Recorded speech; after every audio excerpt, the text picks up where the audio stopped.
के तपाईँलाई पिसाब गर्दा जलन हुने, रोकिएर आउने वा बारम्बार पिसाब जानुपर्छ? इग्नोर नगर्नुहोस्। यो हुन सक्छ प्रोस्टेट प्रब्लम। हेलो एभ्रिवान, आज हामी बुझ्नेछौँ युरोजम 0.4 एसआर क्याप्सुलको बारेमा। एकदमै कमन तर धेरै इम्पोर्टेन्ट मेडिसिन। युरोजम 0.4 एसआरको क्याप्सुलको content, category, brand name, use, side effect, advice र डोजको बारेमा हामी डिटेली तपाईँहरूसँग कुरा गर्नेछु। र साथीहरू, तपाईँले यो भिडियोलाई लाइक, सेयर, कमेन्ट गर्नुभएको छैन अनि सब्सक्राइब गर्नुभएको छैन भने तुरुन्त सब्सक्राइब गर्नुहोला।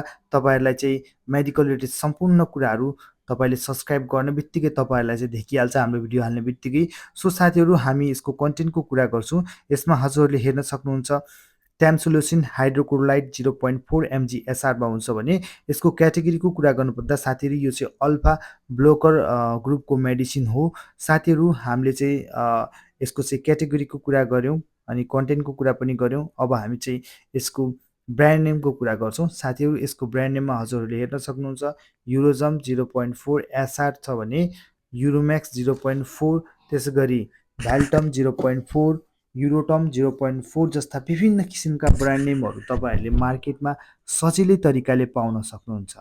अनि साथीहरू, अब हामी कुरा गर्छौँ यसको युजको बारेमा। साथीहरूको यसको युज भनेको प्रोस्टेट बढ्दा चाहिँ प्रयोग गर्न सकिन्छ, जसलाई हामी बिपिएस बिनाइन प्रोस्टेट हाइपरप्यालेसिया पनि भनिन्छ। पिसाब गर्न गाह्रो हुँदा, बारम्बार पिसाब लाग्दा, युरिन फ्लो कम हुँदा जस्तो समस्यामा यो मेडिसिनको प्रयोग गर्न सकिन्छ। त्यसै गरी किडनी स्टोन 4 mmदेखि 9 mmसम्मको किडनीमा स्टोन छ भने यो औषधिले सजिलै निकाल्नमा मद्दत गर्छ। र हाउ इट वर्क, यो मेडिसिनले कसरी काम गर्छ? यो मेडिसिनले साथीहरू जब प्रोस्टेट र ब्ल्याडरको मसल्सलाई रिल्याक्स गर्छ अनि पिसाब सजिलै आउँछ। सो साथीहरू, हामीले चाहिँ यसको युजको कुरा गऱ्यौँ। अब हामी यसको साइड इफेक्टको कुरा गर्छौँ। साथीहरू, यसको साइड इफेक्ट भनेको टाउको दुख्ने, छाती दुख्ने, नजिया, भमिटिङ हुने, डिजिजनेस अनि एब्डोमिनल पेन जस्तो समस्याहरू छ भने तपाईँहरूले चाहिँ नजिकैको स्वास्थ्य चौकीमा अथवा डक्टरको सल्लाह लगेर चाहिँ उपचार गर्नुहोला। र साथीहरू, तपाईँहरूले यो मेडिसिनको प्रयोग गर्नुभन्दा पहिले तपाईँले आफ्नो डक्टरको सल्लाह लगेर मात्र यो मेडिसिनको प्रयोग गर्नुहोला।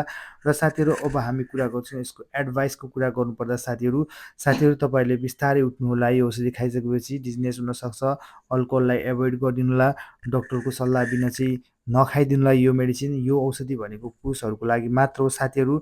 र साथीहरू, यसको डोजको कुरा गर्नुपर्दा हजुरहरूले चाहिँ दिनमा एक पटक खाना खाइसकेपछि मात्र यो मेडिसिनको प्रयोग गर्नुहोला। र साथीहरू, तपाईँहरूले चाहिँ हाम्रो भिडियोलाई लाइक, सेयर, कमेन्ट अनि सब्सक्राइब गर्नुभएको छैन भने लाइक, सेयर, कमेन्ट अनि सब्सक्राइब गरिदिनु होला। र यो भिडियो अन्तिमसम्म हेरिदिनु भएकोमा हजुरहरूलाई धेरै धेरै धन्यवाद छ।